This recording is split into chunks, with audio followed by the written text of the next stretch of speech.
This episode is sponsored by Free Market Kids. Hi everyone, welcome to Orange Hatter. Today you will listen to part 3 of my conversation with Kimberly.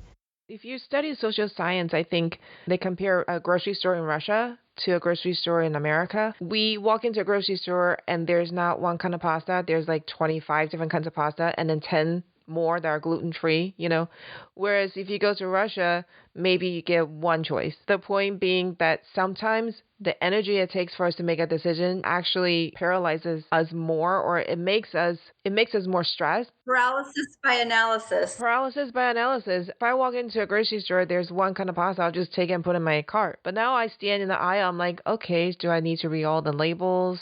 Do I trust all the labels? Should I go gluten-free? Should I go, would the kids eat it if it's gluten-free? Should I go brown rice? Or should I go quinoa? You know what I'm saying? Like, there's so many.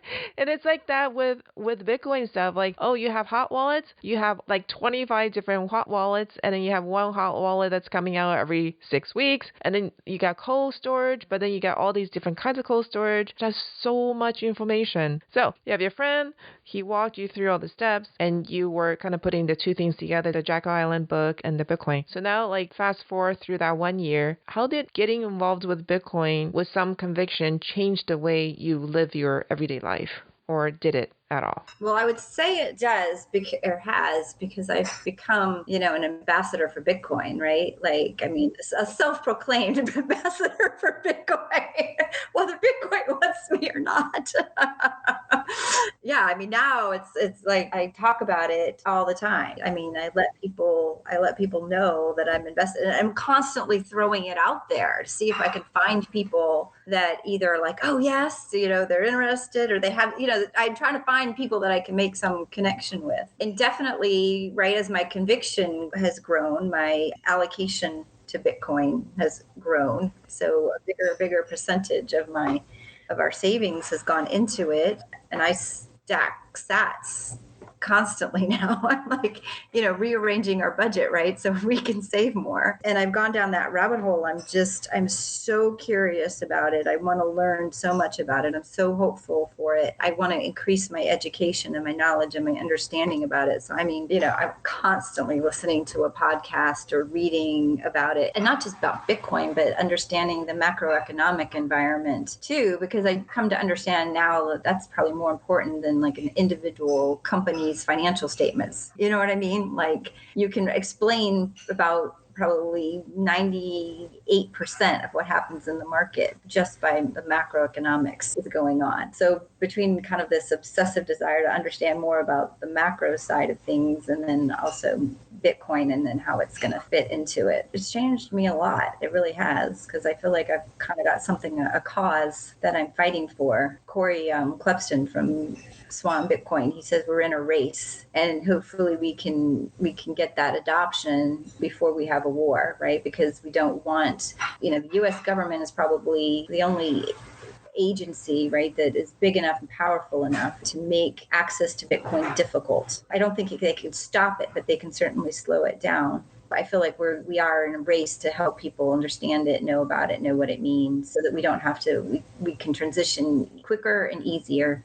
We don't have to fight the causes that don't want it to happen. And I think there's a lot that don't want it to happen. Yeah, I mean, we're threatening the status quo. So yeah, I can't see them lying down and rolling over, go, yeah, sure, you guys go do Bitcoin stuff. I can't see them doing that. Yeah, definitely that race. But also, I don't know about your experience, but my personal experience when I talk Bitcoin to people in general, if I raise the issue, they don't want to hear it. Their guards are up. It's like when you tell your kids to go take a shower, they don't want to, but they gotta want to go take a shower themselves, and then you don't even have to say anything, kind of thing. Or, same thing, like they were about to go take out the garbage, but if you say go take out the garbage, they're gonna be like, I'm not gonna do that right now, kind of like that. Yeah, people have to be ready. Yeah, right, you have to be ready. And that's why I guess I just keep kind of lobbing it out there, right, just seeing who would turn it and who wants to go farther with it, because little by little it's sort of, as I talk to people, eventually I find, I start to find some people who want to go a little deeper. And I think so many people have been burned, right, because of what the whole industry has been through, because there has been that conflation between Bitcoin and cryptocurrencies, the rest of them, with FTX, which and Luna, and the Celsius, and all of that. And Bitcoin was at 69,000, and then it went down to 16. So there's that whole media narrative. They might have been paying attention back in 2020 or late 2021 when it peaked. I think a lot of people were interested in then, and then you have that when that fall happens and all the unraveling in FTX, right? That turned people off. People that might have been willing to pay attention, they have to get past what they heard. If you truly understand what Bitcoin is, aside from the fact that it is a money substitute, but you understand the protocol, which takes a little bit of time, but when the price started dropping, Scott and I were like, oh my gosh, Bitcoin's on sale. And we were so excited. We're like, what else can we sell? What else can we sell to generate some cash so that we can take advantage of it when it's on sale? So we were celebrating, but a lot of other people are like, oh, my investment's going down. But we believe in the entire structure around Bitcoin. We believe in the ecosystem and all the people who are involved. And so as the price was going down, we're like, yes, more. Eventually, of course, we would like for it to go back up. But that's where it's bad if people haven't managed their risk well or their liquidity well. If they had money that we really needed and they bought at the high and they need that money and they don't have time to write it out, and then they have to liquidate. And that's what caused it to keep going down, right? Well, one, there's probably a lot of people in it that don't really even understand it, right? They don't even understand why they're in there to begin with. Yeah. Exactly. So you're studying all the time and you're listening to podcasts and you're reading books. Are you able to talk to your very close, like the people in your closest social circle, your family, your close friends about Bitcoin openly, or is that something that you have to kind of tread really carefully? No, I'm really fortunate. My husband and I are completely in sync. I kind of lead the way on that, just because probably my background. I'll just kind of feed him information as I go, and he listens and absorbs and thinks about it. And but we're in sync, so that's good. My kids are, they're coming of age and coming along, and I got my oldest is saving in Bitcoin now. It's interesting because she did the Dave Ramsey Financial Peace course. We really need to get him to take the time to understand Bitcoin. So, because she came out of that ready to save, and I'm like, where do I tell her to put her money? Because right now the only thing I feel like is valuable or worth putting your money in is Bitcoin. But he doesn't address it. I hope that he takes the time to research it.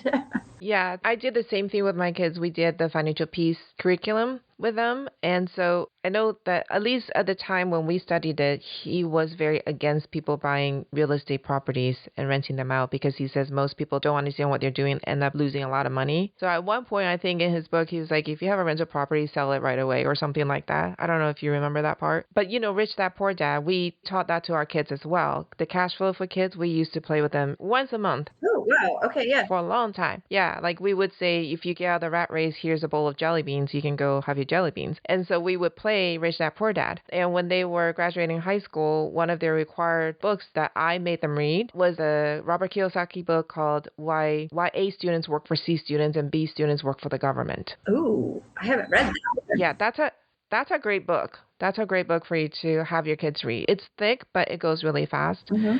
And so I think because of that influence, my kids are thinking when they want to safeguard the value of their savings, it means real estate. Because, Robert Kiyosaki is a real estate person, and he talks about that extensively. Right. Dave Ramsey doesn't. So my kids are saying, if you spread out the risk from their young people's point of view, if you spread out the risk, you shouldn't put all your eggs in one basket. You should put it in at least 2 or more baskets. And in their mind, that means rental properties and possibly Bitcoin. I don't know. One of them is convinced. The other 3 are sitting on the fence right now. How do you address that with your kids, coming from a financial planner point of view? I guess I'm still trying to figure that out, right? Because I've only got my old one right now that is ready or in a position, and she's still in college, so she only has a little bit of money to put aside. So I'm just trying to get her started on having some money just in the habit, right, of putting her 10% aside every little paycheck. As you get going, you don't really have enough to diversify with anyways, right? So it's not something I've really approached yet where I've had the conversations. At some point I will need to, and I need to kind of have that answer, because again, with a financial planning background, I'm totally not diversified right now. Right? Like I'm way over allocated in Bitcoin. But I think I have to reassess what diversification means too. Thank you for joining us today. We will continue this conversation tomorrow. Be sure to come back and hear the rest. See you next time.